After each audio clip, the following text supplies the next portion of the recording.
আসসালামু আলাইকুম। সবাইকে আফিফ জার্মান হোমিও হলে স্বাগতম।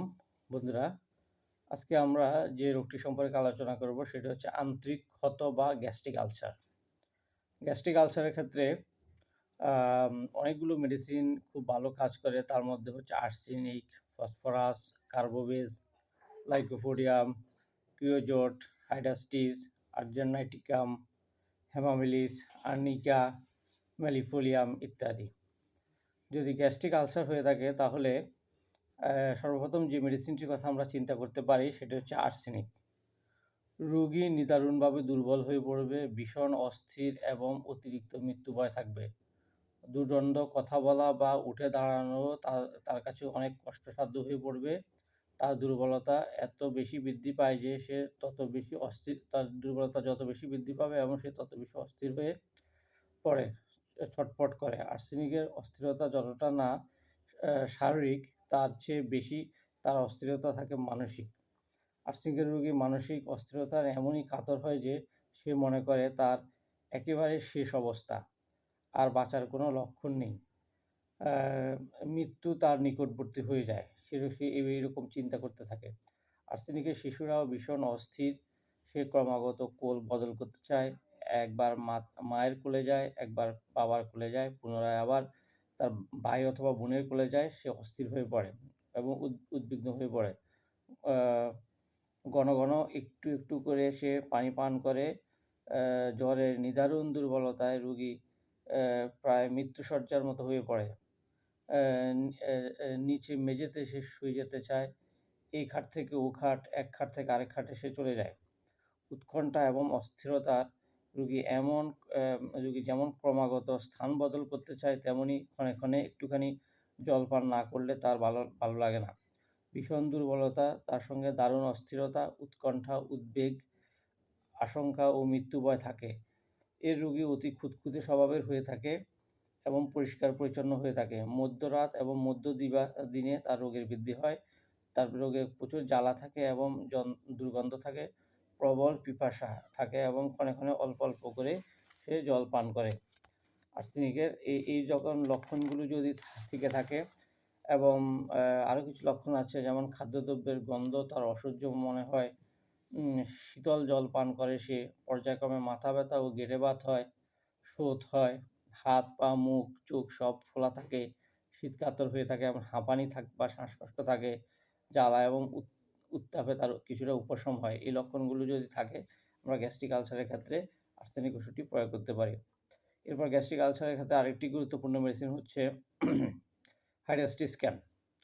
প্রবল কোষ্ঠকাঠিন্য থাকবে, অঙ্গ-প্রত্যঙ্গ একেবারে হলুদ রঙের হয়ে যাবে, পেটে প্রবল ক্ষুধা থাকবে এবং অথবা রুচিহীনতা থাকতে পারে। তার প্রত্যেকটা স্রাব খুব গাঢ় হবে এবং চটচটে হবে। পানি এবং দুধ ব্যতীত সবকিছু বমি করে দেয়। এক্ষেত্রে আমরা হাইডাস্টিসক্যান ওষুধটি প্রয়োগ করতে পারি। গ্যাস্ট্রিক আলসারের ক্ষেত্রে আরেকটি গুরুত্বপূর্ণ মেডিসিন হচ্ছে ফসফরাস। জল পাকস্থলীতে গিয়ে গরম হওয়া মাত্রই বমি হয়ে উঠে যায়। কেন এমন হয় তার কারণ যাই হোক না কেন, ফসফরাস দিলে কিন্তু এই রোগীটি অনেকাংশে অনেক উপকার পেয়ে থাকে। যদি এমন দেখা যায় যে আহারের পর তার খুব গ্যাসের ভাব থাকে, অম্ল উদগার থাকে, বায়ু উঠে এবং ভুক্তদ্রব্য উদগারের সঙ্গে উঠে, তাহলে ফসফরাসের কথা আমরা চিন্তা করতে পারি। এরপর গ্যাস্ট্রিক আলসারের ক্ষেত্রে আরেকটি গুরুত্বপূর্ণ মেডিসিন হচ্ছে ক্রিওজোট। ক্রিওজোট ওষুধটি আন্ত্রিক ক্ষতে বা গ্যাস্ট্রিক আলসারের ক্ষেত্রে একটি গুরুত্বপূর্ণ মেডিসিন। শরীরের সর্বত্র একটা স্পন্দন অনুভূতি থাকে, তার দাঁতগুলো ক্ষয়প্রাপ্ত হয়ে থাকে, রক্তস্রাব থাকে, মাড়ি স্পঞ্জের মতো নরম হয়ে যায় দাঁতের মাড়ি। মূল লক্ষণটি হলো দুর্গন্ধ থাকে তার। খাবারের পর কয়েক ঘন্টা পরে পচা দুর্গন্ধ, বমি হয় এবং পচা দুর্গন্ধময় মলত্যাগ করে থাকে। গ্যাস্ট্রিক আলসারের ক্ষেত্রে আরেকটি গুরুত্বপূর্ণ মেডিসিন হচ্ছে কার্বোভেজ। যে কোনো পাকস্থলীর রোগে কার্বোভেজ কিন্তু খুবই গুরুত্বপূর্ণ ঔষধ। গ্যাস্ট্রিক আলসারের ক্ষেত্রেও কার্বোভেজ খুবই গুরুত্বপূর্ণ। রোগীর খুব অস্থির হয়ে পড়ে এবং চিকন ঘাম দিয়ে থাকে, হজম শক্তি বড়ই সমস্যা, সেক্ষেত্রে আমরা কার্বোভেজ ওষুধটি প্রয়োগ করতে পারি। আ গ্যাস্ট্রিক আলসারের ক্ষেত্রে আরেকটি গুরুত্বপূর্ণ মেডিসিন হচ্ছে আর্জেন্ট নাইটিকাম। আ তার আর্জেন্ট নাইটিকামের ক্ষেত্রে পেটের কোনো একটি অংশে যদি জ্বালা-পোড়া ভাব থাকে এবং পেটের আ অন্যত্রতা যদি ছড়িয়ে পড়ে, আ আর্জেন্ট নাইটিকামের রোগী সাধারণত জীর্ণ শীর্ণ কঙ্কালসার দেহ হয়ে থাকে, কোটরাগত চক্ষুতা থাকে এবং সে মিষ্টি খুব পছন্দ করে এবং মিষ্টি খেলে তার আ গ্যাস্ট্রিক আলসারটা আরও বেশি অতিরিক্ত বেড়ে যায়। গ্যাস্ট্রিক আলসারের ক্ষেত্রে আরেকটি গুরুত্বপূর্ণ মেডিসিন হচ্ছে লাইকোপোডিয়াম।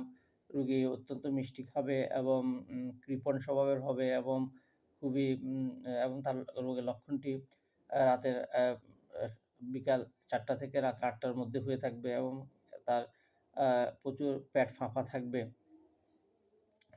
অ্যাম পেট ফাঁপা থাকবে এবং সে আ এবং তার পেটের মধ্যে গড় একটা শব্দ হয়ে থাকে খাবার গেলে। এ সকল লক্ষণ যদি মিলে যায় তাহলে আমরা আম গ্যাস্ট্রিক আলসার রোগের ক্ষেত্রে আমরা যেকোনো একটা মেডিসিন প্রয়োগ করব। তাতে রোগী ইনশাআল্লাহ সুস্থ হয়ে যাবে। ভিডিওটি দেখার জন্য সকলকে ধন্যবাদ। ভিডিওটি ভালো লাগলে লাইক, কমেন্ট, শেয়ার করবেন এবং আমার চ্যানেলটি সাবস্ক্রাইব করবেন। ধন্যবাদ। আসসালামু আলাইকুম।